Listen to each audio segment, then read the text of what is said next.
There was a gay rom-com. What was it called? Bros or something? It doesn't say here. Maybe Mr. Walsh will say it as we get into it. For those of you who are unaware, Matt Walsh once called me a formidable voice in the culture. Justin FREAKIN, the formidable voice in the culture. So if you haven't already, do subscribe, follow. Noticed it. In fact, it seems certain that you did not notice it, but over the weekend, a truly historic moment occurred. A movie called Bros was released by Universal Pictures. Bros is historic because it is gay.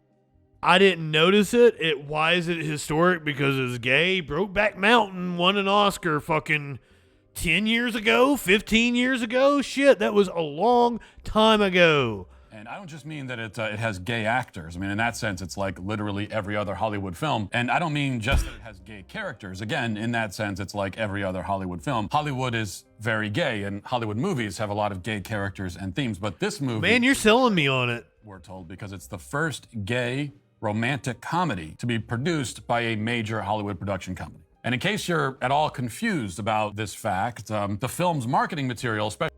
I am almost certain that I was getting ready to say it's just a marketing ploy.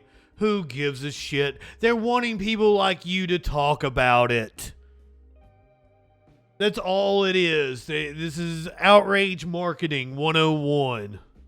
Especially its trailer, make sure to beat you over the head with a tire iron of gayness, just so that you don't lose sight of how historic everything here really is. You'll be shocked to hear this, but that was a flop. Not just a flop, but a full-on fat guy jumping off a diving board belly flop type of flop. They were right. You know, it turns out the movie is historic. It made history by how poorly it performed at the box office. It's the gayest comedy of all time, and also the brokest. And there's a broke joke in there somewhere, but I'm not gonna go there. I'll let you make the punchline. Despite tons of media hype and a $40 million marketing campaign, and once again, you brought up Brokeback Mountain, like a fantastic movie, praised, had all kinds of critics praising it.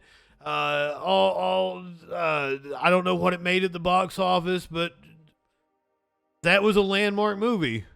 The film made less than $5 million on its opening weekend. It generated that paltry sum on 3,350 screens, which is a huge... How much did What Is a Woman make, Matt? The theaters, you know, they could have made more money just by like sending a few employees to panhandle in the parking lot. Just an abysmal failure. But on the bright side, I will admit at least that the comedy did get a laugh out of me by bombing in such a hilarious way. We must also note that this film failed so badly in spite of the evangelical efforts of the media, who sometimes commanded and sometimes begged us to go see this film. Kevin Fallon of the Daily Beast, for example, wrote an... Honey, I assume that I am far more the audience for this film.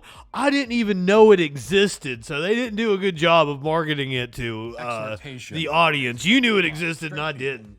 I beg of you, go see Bros in theaters. Calling us to allyship, Fallon declared that the film is both historic and, quote, miraculous, and informed us that it is our duty, is our responsibility as straight people to support it. He warned that if the movie doesn't earn a respectable return, we may never get to see Billy Eichner make out with a dude on camera again, a terrifying prospect, he says. But Fallon also assures us it's a very good film on its own merits. Sounds kind of hot. He says, is that the movie is crude, raunchy, and sexy, because those are obviously the adjectives that are going to motivate straight people to see a gay film. You live in and best of all, sexual Fallon says, anarchy. Bros, quote, jokes about life as... Oh, honey, let me tell you, there are plenty of straight women that want to see two men make out. I assure you. That is a selling point.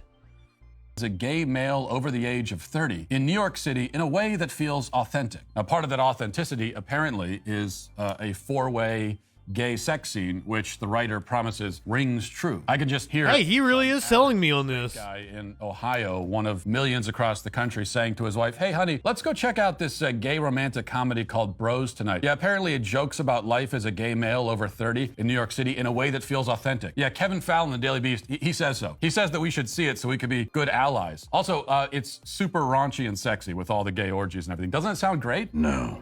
Yeah, actually. Go to Olive Garden afterwards. You sold me on it. These types of conversations, but you can only imagine that. Well, if they fuck somebody's ass good, we'll go to Red Lobster. How about that? Because they don't happen in real life. Right on cue, the star of the film, Billy Eichner, was ready with this excuse. He was just right away Sunday night, he was tweeting up a storm. This is all the fault of homophobia. Last night, I snuck in and sat in the back of a sold-out theater playing Bros in Los Angeles. The audience howled with laughter from start to finish, burst into applause at the end, and some were wiping away tears as they walked out. This has very sort of my girlfriend goes to a different high school vibe to it. I promise you, I saw one.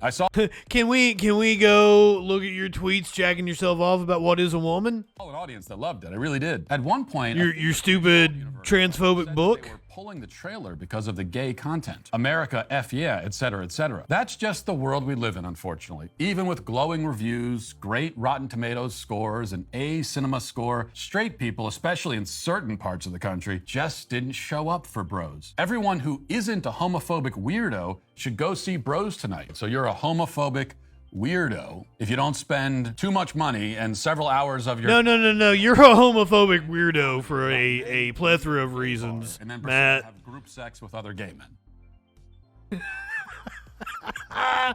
I mean, seriously. He sold me on it. I'm gonna watch the movie now.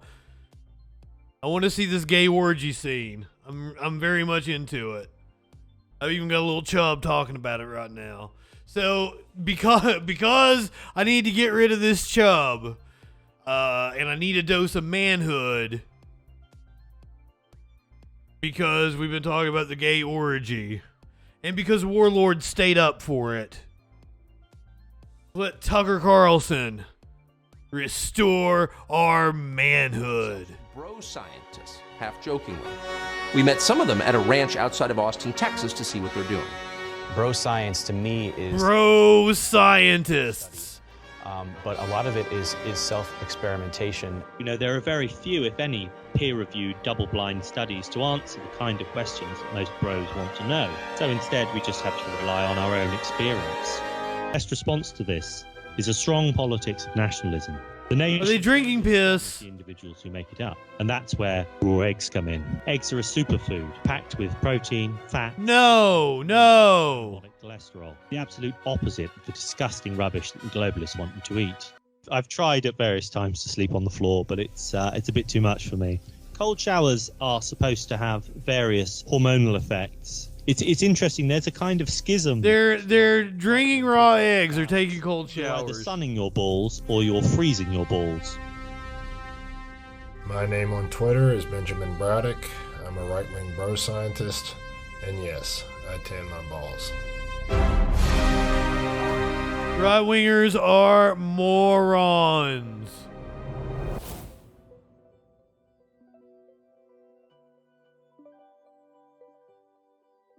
I don't feel manlier after that, but I definitely lost my chub.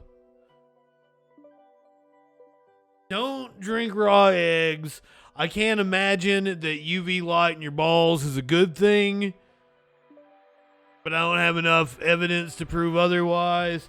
Cold showers, I feel like only a psychopath does that kind of thing. But if you like a cold shower, go for it.